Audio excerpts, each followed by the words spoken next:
کہ اگر پورے قرآن میں صرف ایک صورت نازل ہوتی تو پورے قرآن کے نازل ہونے کا مقصد کلیئر ہو جاتا. یعنی اتنی اس میں یعنی پورے قرآن کا یوں سمجھے یہ سمری ہے، خلاصہ ہے. اور جیسے ایک کوئی بھی سٹوری ہوتی ہے بڑی لمبی، اس کا ایک سمری ہوتی ہے 8-10 لائنوں کی. اب یہ پورے قرآن کی سمری اللہ رب العزت نے اس 1.5 لائن کے اندر ایکسپلین کر دی ہے. اور اتنی اہم صورت ہے کہ صحابہ جب آپس میں ملتے تھے اس وقت تک جدا نہیں ہوتے تھے جب آپس میں ایک دوسرے کو یہ صورت سنا نہیں لیتے تھے. تو اس صورت میں اللہ رب العزت نے سب سے پہلے یعنی یہ کامیابی کے حوالے سے اور ناکامی کے حوالے سے جو پورا ایک کنسیپٹ ہے وہ اللہ نے کلیئر کر دیا ہے. ایک کنسیپٹ وہ ہے آج کا جو معاشرہ ماحول، آج کے اسکول کالج یونیورسٹی اور آج کے لوگوں نے ہمیں بتایا ہوا ہے.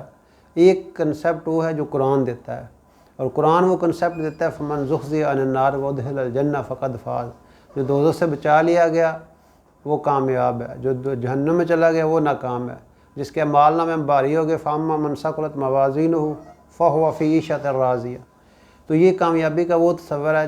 اب اس صورت کے اندر اللہ تعالیٰ نے زمانے کی قسم کھائی ہے. اب زمانے کی قسم، اب اللہ رب العزت ویسے بھی بات کریں تو، لیکن بات کے اندر ایک زور، جیسے ہم اپنے ماحول میں قسم کھاتے ہیں کسی بات میں پختگی پیدا کرنے کے لیے، اللہ رب العزت زمانے کی قسم کھا کے کہہ رہے ہیں کہ ساری دنیا کے انسان خسارے ہیں. یعنی انسانیت کی کشتی جو ہے یہ یوں سمجھ لے بالکل وہ سفینہ جو ہے وہ کشتی ڈوبنے والی ہے یا ڈوب رہی ہے.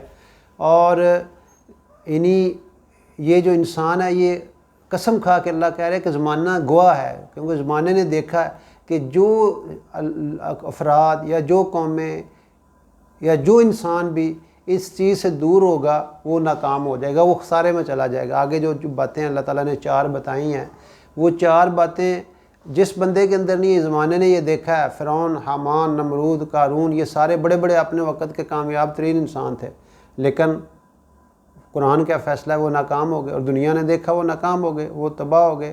بڑی بڑی قومیں تھیں، عاد، ثمود، اور ان جیسی یعنی ایسی وہ جو دعویٰ کرتی تھی ہمارے جیسا کوئی ہے طاقت میں تو آئے، تو آج ان کا وہ نام و نشان مٹ چکا ہے. تو اس لیے اللہ رب العزت نے یہاں پہ زمانے کی قسم کھا کے فرما رہے ہیں، اور عصر کے وقت کی قسم کھا کے کہہ رہے ہیں. اور یہ قرآن کی آخری قسم ہے، یہ قرآن کی آخری قسم ہے. یعنی یہ کلوزنگ گویا کہ یہ اینڈ ہو رہا ہے، اور اینڈ پہ اللہ رب العزت فرما رہے ہیں کہ یہ جو ہے نا میرا ایک فارمولہ ہے، جو دنیا کا جو بھی شخص، جو بھی قوم، جو بھی لوگ اس کو جو ہے اڈاپٹ کر لیں گے وہ کامیاب ہیں.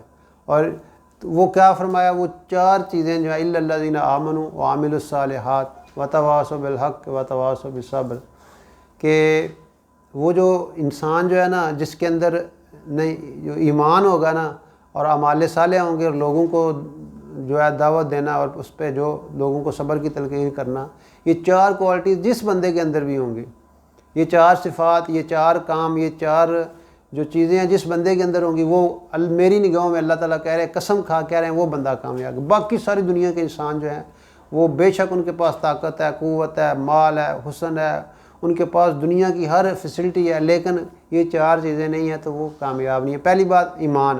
اب ایمان قرآن پاک میں اس میں کتنی سینکڑوں آیات ہیں، ایمان اور ایمان والوں کی باتیں بتائی گئی ہیں. ان الذین قالوا ربنا اللہ ثم استقاموا، جس لوگوں نے کہا ہمارا رب اللہ، ڈٹ گئے. پھر انما المؤمنون الذین اذا ذکر اللہ وجلت قلوبہم، ایمان والے وہ لوگ ہیں جب اللہ کی باتیں کی جاتی ہیں ان کے دل ڈر جاتے ہیں. یا ایھا الذین آمنوا آمنوا باللہ ورسول. اس طرح ایمان کی، اللہ پہ ایمان، رسول پہ ایمان، آخرت پہ ایمان، پچھلے انبیاء پہ ایمان. اور ایمان ہوتا ہے کسی کی بات اس کے یعنی ہم سن کے اعتماد کر کے ساتھ، یقین کے ساتھ اس کو مان لیں. اللہ اور اللہ کے حبیب علیہ الصلوۃ والسلام نے جتنی باتیں بتائیں اس کا یقین ہو. اور اس کا بالکل جو آخری درجہ ایمان کا، ہمارے نبی علیہ السلام نے ایک